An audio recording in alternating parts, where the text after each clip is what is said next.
I want to acknowledge two individuals who have been here already. Um, um, Senator Cruz, for example, I saw him right here at the George R. Brown the other day, handing out clothes and other stuff to individuals, to our partners and guests who are here. And you've spent hours here. I know that for a fact, and saw them. And so I want to thank you.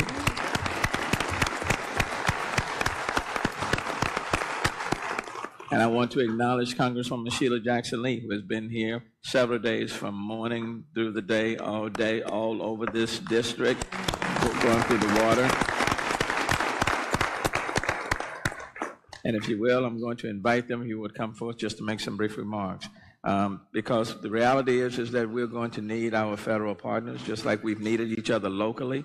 We are going to need them to represent our case and to advocate for all of our constituents very, very much. So, Senator Cruz, let me thank you for just being in the midst of the storm, amongst the people who have been in very stressful state and the needs.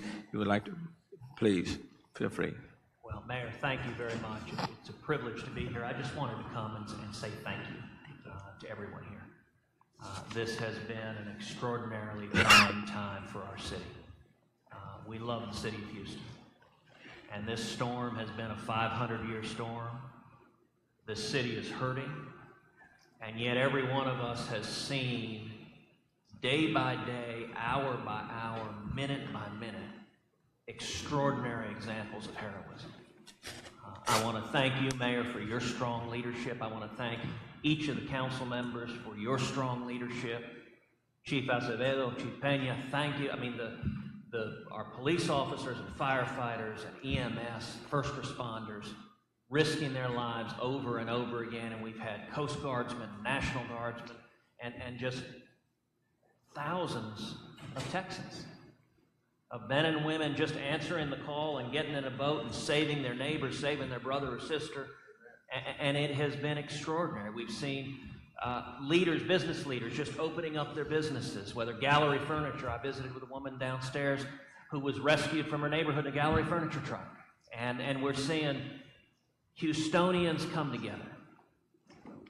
And the result of that, every one of us mourns the lives that were lost, especially Sergeant Paris. But every one of us also gives thanks. This disaster could have so easily had a much, much higher death toll. We could be grieving many, many more lost lives, and it is because of remarkable acts of heroism, rescuing people from dangerous situations, from rooftops where they were scared for their lives.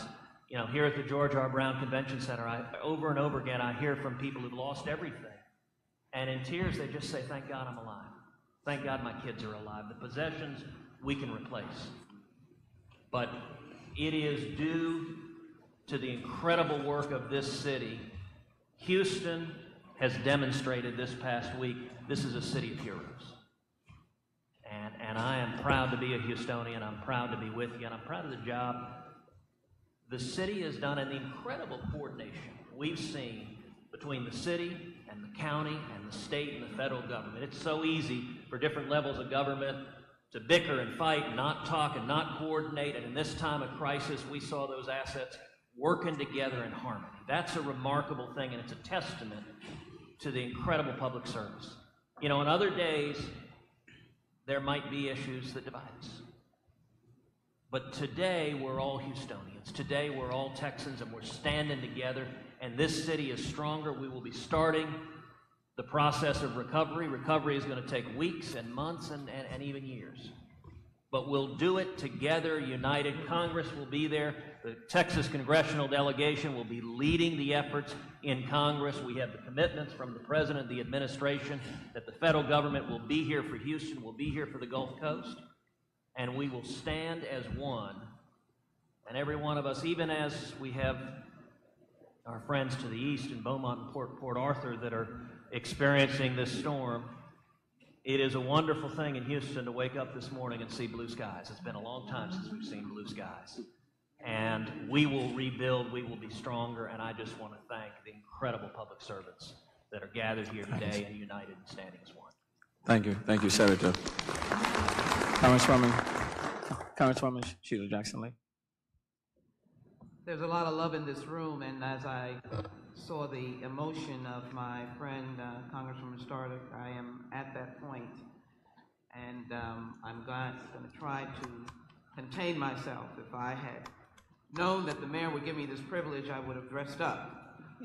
But I've got around my neck my identification because I am part of the staff here at George R. Brown, and I thank you for the privilege of being here to be able to be part of the dynamic unity that has been shown by council members, listening to what you have done across the city in your own districts overlapping the 18th Congressional District. You are deserving, as you have supported the captain of the ship, and Mayor, for the steadiness of your thinking, because so many times the heart is big and love is big, but in times of tragedy and crisis, catastrophes, the mind needs to be able to embrace the right decisions. So many of you know that I have said across the nation that you are not here, and what would you have wanted to happen? And the only thing I believe, Mayor, that the tribute will come in the days and months and years is that we saved lives. You saved lives.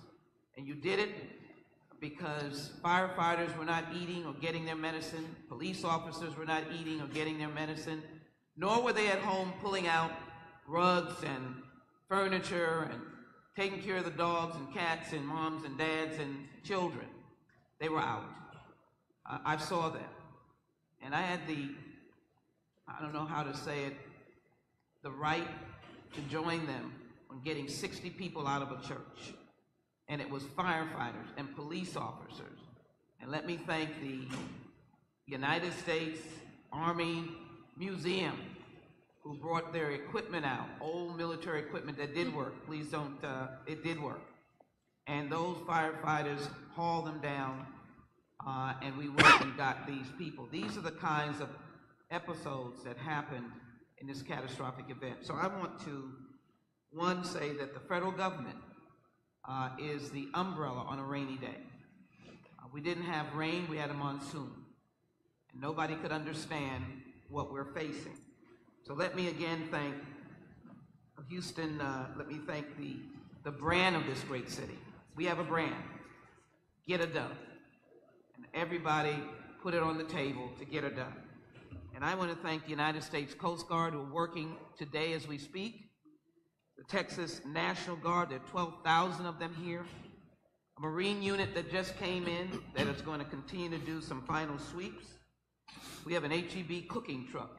Maybe you can go out and get some food right in the back of the George R. Brown Convention Center. The Christian, the faith community, the Bora community, the Muslim community, all of these folk have been helpful. Let me thank the U.S. Department of Agriculture.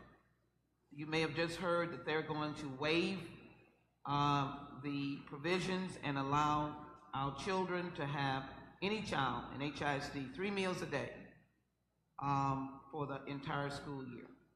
That's what the federal government needs to do.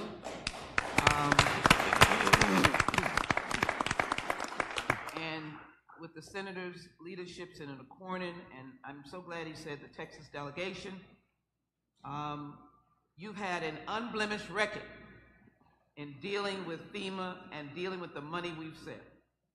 Senator, I remember Senator Hutchinson in Hurricane Ike. We've got $400 million here. We haven't heard a word about any inappropriate use of funds. I think that should be clear to the citizens of Harris County and Houston, of the custodians like Judge Emmett, and all of you. And so I'm not going to be shy about asking for upfront funding, a waiver, temporary waiver for upfront funding, which I think is important. And Senator, I hope maybe we can help. You know, we try to stay in our lane. We are the federal government. But I hope we can help with a state law that's coming into effect on September 1st. I hope we can pray and ask for a waiver temporary stop. 6 months, I'm not in charge, but I'd like to collaborate so that folk can get their applications in and be able to get what they are due. That is so very important. I hope that we can do that. Mayor, my last point is that people need comforting. You've been the chief comforter. So I just encourage a faith community and just folk who are a little bit more dry than others, hugs, love, and expression that we're going to get through this. And I like the attitude of saying we're still the greatest city.